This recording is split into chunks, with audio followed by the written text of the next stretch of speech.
Yo, it's your boy Zirk, and today we need to talk about loyalty. Now, loyalty is a beautiful thing. I respect loyalty, but there's a difference between being loyal and being owned. And after what I found out about Milo the Wolfman, I realized Milo ain't just loyal to Mike. Milo is financially obligated to Mike. There's a difference. In Milo's own published research papers, Renaissance Periodization, that's Mike Israetel's company, funded Milo Wolf's PhD. Let me say that again for the people in the back. Mike Israetel paid for this man's doctoral education. Now, I don't know about you, but where I come from, when somebody pays for your whole education, you owe them. That's not a favor, that's an investment. Mike invested in Milo, and now it's time for Milo to pay dividends. And how does Milo pay? By defending Mike's trash thesis when the whole internet is clowning him for it. So Solomon Nelson drops a video exposing Mike's PhD thesis. And who jumps in to defend him? Milo Wolf. Like Batman responding to the bat signal, except Batman doesn't owe the Joker money for college.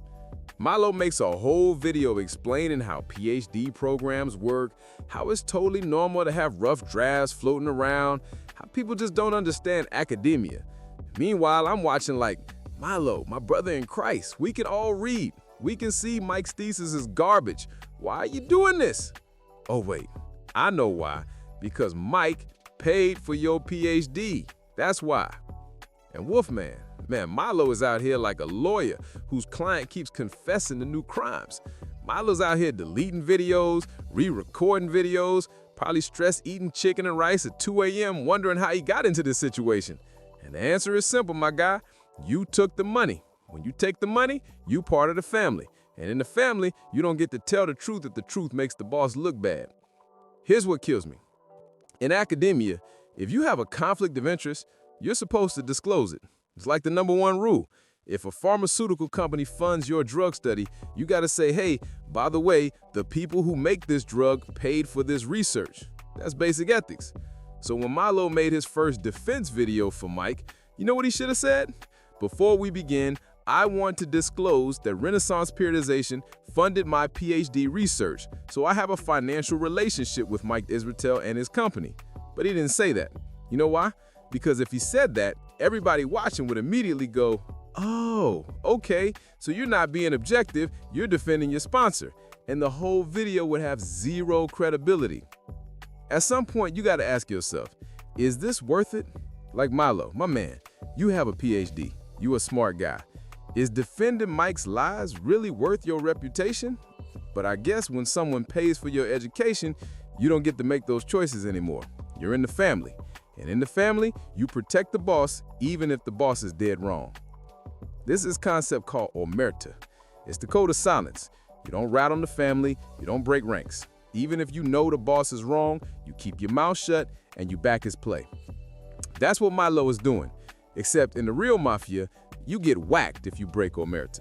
In the fitness influencer mafia, you just lose your funding and your professional connections, which, let's be honest, for a PhD in exercise science, might actually be worse than getting whacked. At least if you get whacked, you don't have to go work at a commercial gym. So Milo is out here kissing the ring, doing whatever Mike needs him to do because Mike funded him. Mike gave him legitimacy in this industry. You want to know what the really sad part is? Milo probably knows Mike's thesis is bad. He has a PhD, he can read, he knows what quality academic work looks like. He knows Mike lied, but he can't say it. He's stepping outside the family. And once you do that, you're done. Mike's not going to fund any more of your research. Jeff Nipper's not going to collaborate with you. The whole RP empire is going to shut you out. So Milo's stuck. He's trapped between telling the truth and protecting his career. And he chose his career, which I get it. People got to eat. But man, at what cost? Your integrity? Your reputation? Here's the lesson for everybody watching. When someone is defending something or someone, always ask yourself, what's their incentive here? Do they have a financial relationship? Do they owe this person something? Most of the time, the answer is yes. And that doesn't automatically mean they're wrong, but it means you should be skeptical because money changes everything. So what happens now? Does Milo keep defending Mike no matter what? Does he eventually break ranks and tell the truth? Does he just go silent and hope everybody forgets? I don't know, man. But what I do know is that Milo's reputation is cooked. And the crazy thing is, it didn't have to be this way. Milo could have stayed neutral. He could have been honest about his relationship with Mike. He could have maintained his integrity. But he didn't. He chose to be a made man. And now he's stuck, deleting videos, re-recording explanations, trying to figure out how to defend a guy who keeps changing his story. That's what happens when you sell yourself. You don't get to control your own narrative anymore. Your boss does. Look, I'm not saying Milo is a bad person. I'm saying he made bad choices. He took funding from someone who later expected loyalty in return. And when that loyalty was tested, he chose to protect his sponsor instead of speaking truth. That's human. That's understandable. But it's weak. It's compromised. Wolfman isn't an independent scientist. He's a spokesman. He's an employee. He's a soldier in the Israel Fitness family. And soldiers don't question the boss.